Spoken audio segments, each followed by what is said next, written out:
Delhi CM Arvind Kejriwal కు Rouse revenue court సమన్లు జారీ చేసింది. ఫిబ్రవరి 17 ఈడీ విచారణకు హాజరు కావాలని ఆదేశించింది. లిక్కర్ కేసులో నోటీసులు ఇచ్చినా కేజ్రీవాల్ హాజరు కావడం లేదని ఈడీ కోర్టును ఆశ్రయించింది. దీనిపై విచారణ జరిపిన కోర్టు కేజ్రీవాల్ కు సమన్లు ఇచ్చింది. ఇప్పటికే కేజ్రీవాల్ కి ఈడీ 5 సార్లు నోటీసులు ఇచ్చింది. అయితే ఆయన మాత్రం ఈడీ నోటీసులు ఏమాత్రం పట్టించుకోలేదు. దీంతో ఈడీ కోర్టును ఆశ్రయించింది.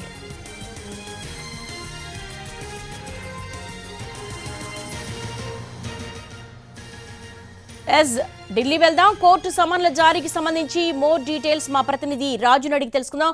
రాజు, రౌజ్ రెవెన్యూ కోర్టు సమన్లు జారీ చేసింది. ఇప్పుడు ఖచ్చితంగా హాజరు కావాల్సిందేనా సీఎం అరవింద్ కేజ్రీవాల్?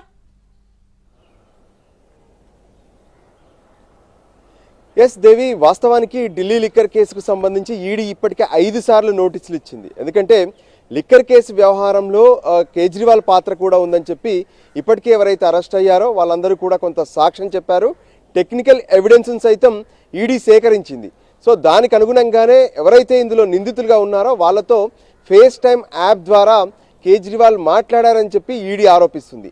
సో దానికి సంబంధించి కొన్ని విషయాలను తేటతెల్లం చేయాల్సినటువంటి అవసరం ఉంది. దానికి విచారణకు రావాల్సి అని చెప్పి ఈడీ పలుసార్లు అంటే 5 సార్లు నోటీసులు ఇచ్చినప్పటికీ కూడా కేజ్రీవాల్ ఎన్నో విషయాలు చెప్తూ, అంటే ఒకసారి ప్రభుత్వం కావాలనే కేంద్ర ప్రభుత్వం తనపై కక్షకు పూరితంగా వ్యవహరిస్తుంది, ఈ కేసులో ఇరికించడానికి ప్రయత్నం చేస్తుందంటూ, మరోసారి తాను బిజీగా ఉన్నాను, పంజాబ్లో కావచ్చు, గోవాలో కావచ్చు ఎన్నికలకు సంబంధించి వ్యవహారాలు ఉన్నాయి, మీటింగ్లు ఉన్నాయని చెప్పి కూడా తను పలుసార్లు ఈ కేసు ముందు అంటే ఈడీ ముందు హాజరు కాలేదు.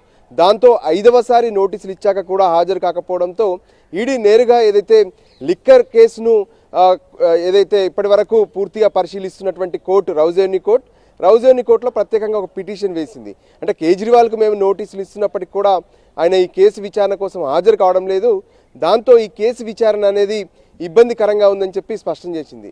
సో అదే విషయాన్ని పరిగణలోకి తీసుకున్నటువంటి రౌజ్ రెవెన్యూ కోర్టు ధర్మాసనం ఈరోజు కేజ్రీవాల్ ఖచ్చితంగా ఫిబ్రవరి 17వ తేదీన కోర్టు ముందు హాజరు కావాలని చెప్పారు.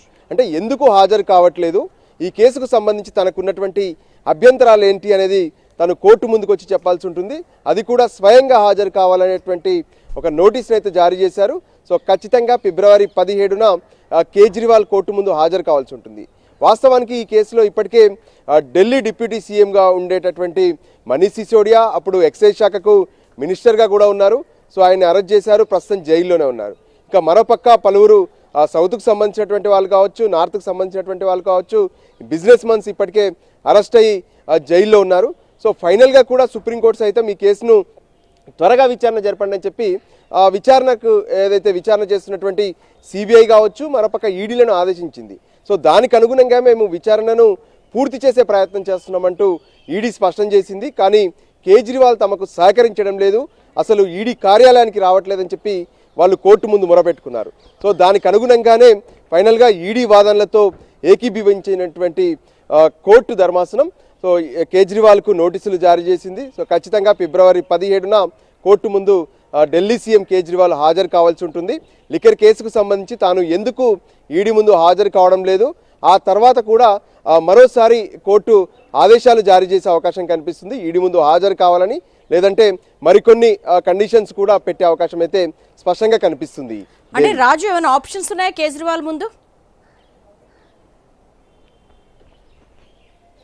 ఎస్, వాస్తవానికి ఈడీ ముందు వెళ్ళడానికి, ఈడీ నుంచి ఈడీ విచారణను తప్పించుకోవడానికి పలు ఆప్షన్స్ కనిపించాయి. అంటే తను ఢిల్లీలో సీఎంగా ఉన్నారు, ఆ కీలక సమావేశాలు ఉంటాయి, ఆ తర్వాత మరికొన్ని ఆప్షన్స్ ఉంటాయి, లేదంటే తను మీటింగ్లో నాకు ఆల్రెడీ స్కెడ్యూల్డ్ మీటింగ్స్ ఉన్నాయని చెప్పడానికి ఈడీ ముందు చెప్పేందుకు అవకాశం ఉండింది. కానీ ఈడీ ముందు 5 సార్లు అయిపోయింది, తను ఉన్నటువంటి అవకాశాలన్నింటినీ కూడా ఉపయోగించుకున్నారని చెప్పుకోవచ్చు. సో ఇప్పుడు ఈడీ కోర్టును ఆశ్రయించింది. సో కోర్టు నోటీసులు ఇచ్చాక ఖచ్చితంగా హాజరు కావాల్సి ఉంటుంది. ఎందుకంటే కోర్టు నోటీసులను కనుక ధిక్కరిస్తే ఆ తర్వాత మరిన్ని చర్యలు ఉంటాయి. సో దానికి అనుగుణంగా మరి కోర్టు ముందు తాను హాజరవుతారా, లేదంటే తన అడ్వకేట్ ద్వారా కోర్టుకి ఏదైనా తన విన్నపాన్ని వినిపించే ప్రయత్నం చేస్తారా అనేది మాత్రం ఇంకా స్పష్టత లేదు. ఎందుకంటే కేజ్రీవాల్ ఇంకా కోర్టు ఇచ్చినటువంటి నోటీసులపై స్పందించలేదు. సో తను ఎటువంటి నిర్ణయం తీసుకుంటారు. సో ఏదేమైనప్పటికీ కోర్టు ముందు హాజరయ్యేందుకే ఎక్కువగా అవకాశాలు కనిపిస్తున్నాయి. ఎందుకంటే కోర్టు నోటీసులు ఇచ్చింది కాబట్టి ఒకవేళ కోర్టు నోటీసులను ధిక్కరిస్తే ఆ తర్వాత ఎటువంటి ఆర్డర్స్ ఇవ్వడానికైనా కోర్టుకు అధికారం ఉంటుంది. సో అటువంటి స్థాయికి వెళ్లకుండా ఢిల్లీ సీఎం కేజ్రీవాల్ ఈసారి కోర్టు ముందు హాజరయ్యే అవకాశాలే ఎక్కువగానైతే కనిపిస్తున్నాయి. Devi, all right, thanks for the live